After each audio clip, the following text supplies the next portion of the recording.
What's up, friends? Welcome back to my channel. Hi if you're new here, hi if you're not. Today we're going to be reacting to some business coaches saying interesting things over on TikTok. Before we get started, shout out to my channel VIP members. Thank you so much for being here. If you're interested in learning about my membership, you can click the join button down below. Let's go ahead and jump right in. Okay, so the first video here really demonstrates, in my opinion, the predatory nature of a lot of what we see in the coaching industry, as it is answering this question. If my service is targeted to lower income individuals, then how do I effectively market? It's easier to sell to people who have no problem spending. Now let's hear what this coach has to say. There are plenty of low-income individuals that have no problem spending. So we might as well take advantage of them. So it's not necessarily talking to the income level of your ideal client. It is more about talking to their mindset. I remember when I was working in a six-figure corporate job as a lawyer, I still couldn't fathom spending $40 on getting my nails done. And there were people that were making way less than me who would get their nails done every single week.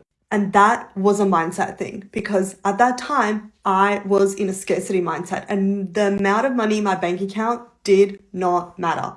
So the secret is to market to people who are ready to buy, who are in an abundance mindset, who are in a mindset where they actually value spending money on the thing that you are selling, and they're not actually stuck in scarcity around that specific thing.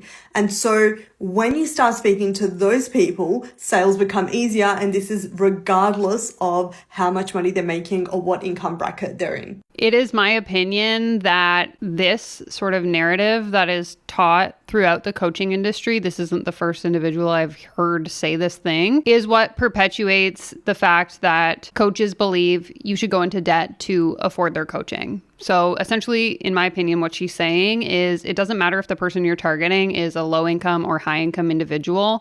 It's about them having a relationship with money where they don't mind spending it. Therefore, even if they can't afford your program, they'll buy in anyway. And obviously, at times, it will be harder to convince someone in a lower income bracket that a Chanel bag worth $10,000 is worth spending money on, because most of the time for them, it won't be. Sometimes it will, but most of the times it won't. And this is why you need to understand your ideal client, and you need to understand your product and position it so that it is valuable to them. So whether she realizes what she's saying intentionally or not, the way I'm interpreting this, and maybe it's just because I'm a little bit jaded by the industry, is just find people who have a relationship with money where even if they can't afford it, they don't mind spending it. And that's how you're going to make money in your business.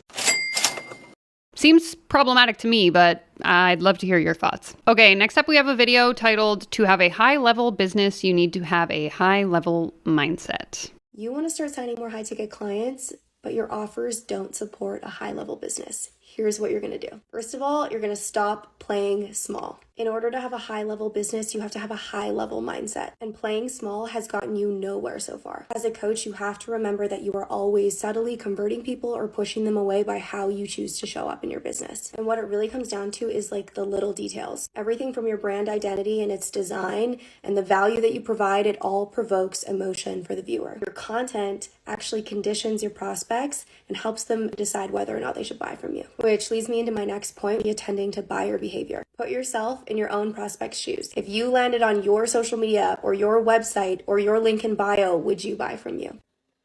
That's where you need to start.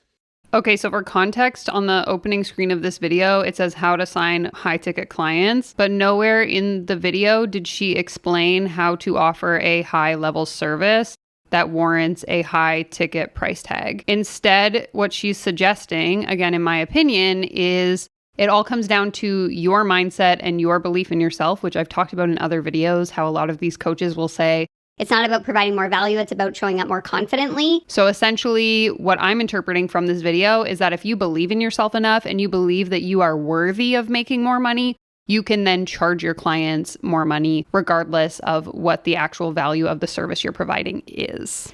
Again, would love to hear if you agree or disagree with me, but that's just kind of how I interpreted it. Okay, this next one is titled "Challenge Them to Change Their Reality," and it's a video based on the concept of what to do when someone tells you they can't afford your services. And I'm going to preface this video by saying that there is a high level of gaslighting involved. So if you're sensitive to that kind of thing, maybe skip ahead to the next video. Worst thing to say to a client if they say, I can't afford your services, or if they say your range is way out of their budget. This is the worst thing. Do not say, oh yeah, that makes sense. Oh yeah, like that's fine. Does it make sense? Is it fine?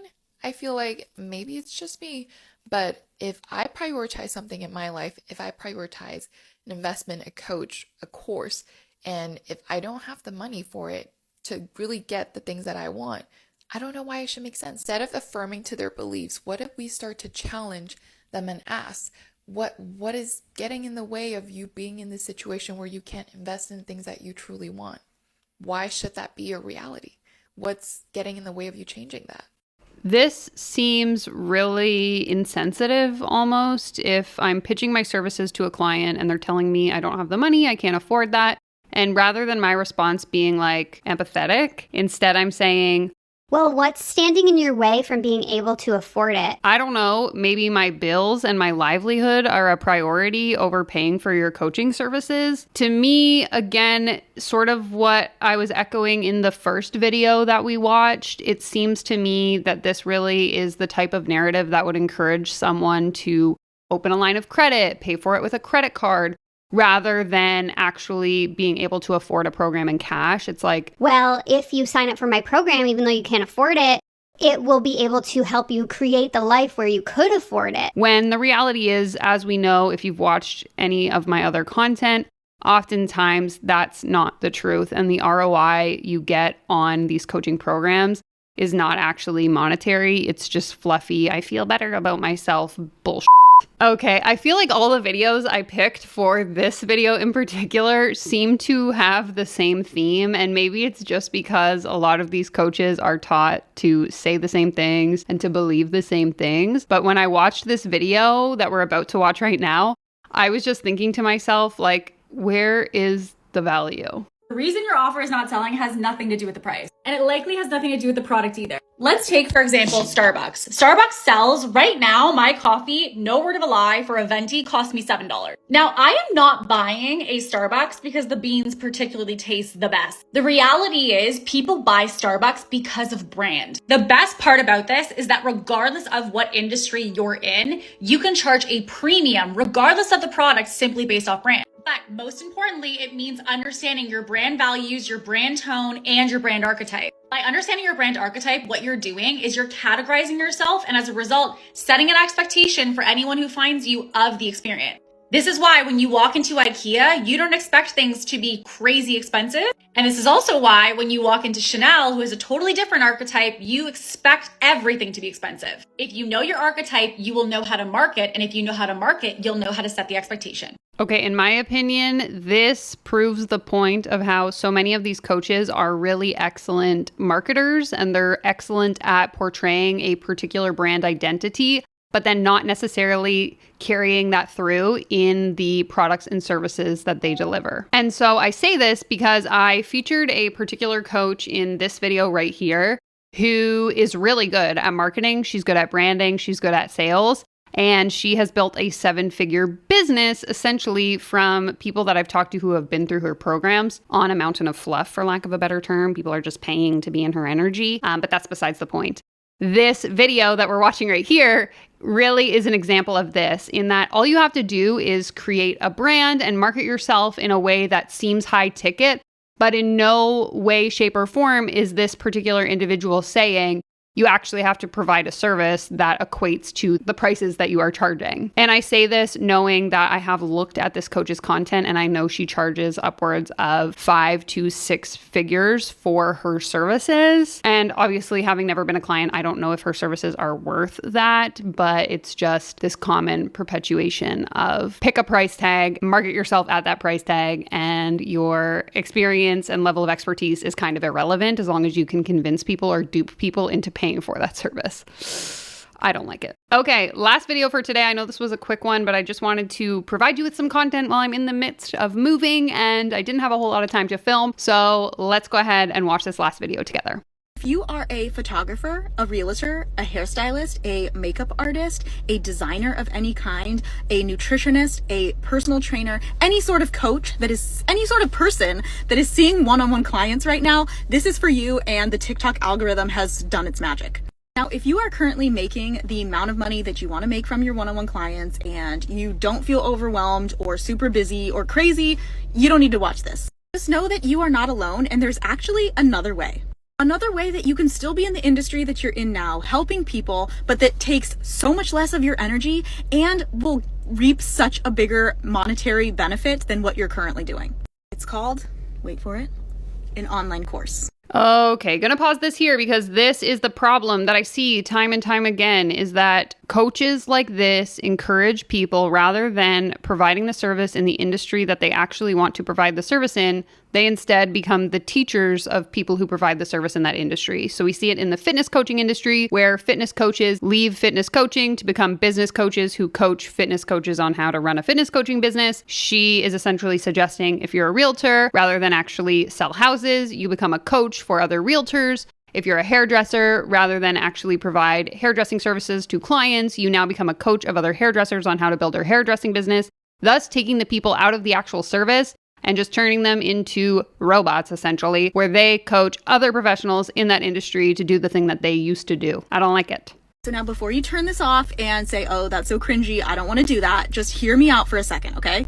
My first online course on the topic of nutrition, it was a couple $100s. At the time, I had less than 5,000 Instagram followers, less than 5,000 people in my audience. When I launched that first course, and I didn't know what I was doing really at the time either, I made enough money. I don't remember specifics, but it was a couple $1,000s from that one launch. So in one day, I made a couple $1,000s, which was enough for me to quit my serving job on the side and pursue my business full time. Now, keep in mind that this individual sold that course, I believe it was back in somewhere between 2016 to 2018. So it was long before the online course market was as saturated as it is now.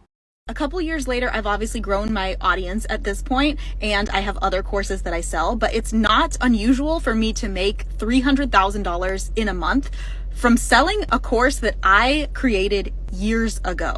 So I tell you all of this because I want people out there to know that there's another way. There's a way to use the knowledge and expertise that you have and you give to every single client that you see during the day. There's a way to reach even more people and help even more people in a way that benefits them, obviously, but also benefits you, because then you're making way more money. Again, I don't have an issue with people selling an online course. Many of you who have been in my audience for any amount of time know that I actually sell an online course. So it would be hypocritical of me to be like, online courses are stupid, nobody should sell them. That's not what I'm saying here.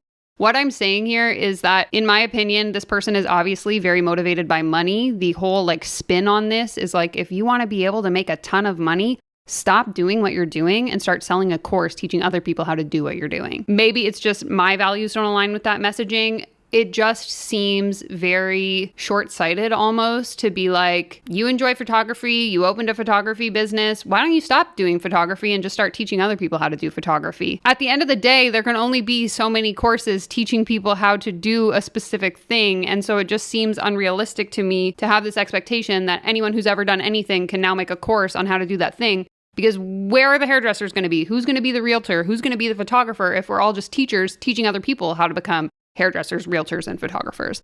When does it end? That's what I want to know. What are your thoughts? Let me know in the comments down below. I hope you enjoyed this video. Again, I apologize for it being so short. I am in the midst of moving, and hopefully within the next couple weeks, we'll get back to our regular upload schedule. I appreciate you so much for being here. Be sure to give this video a thumbs up if you haven't already. Subscribe to my channel, and I will leave you with this video right here next. Goodbye.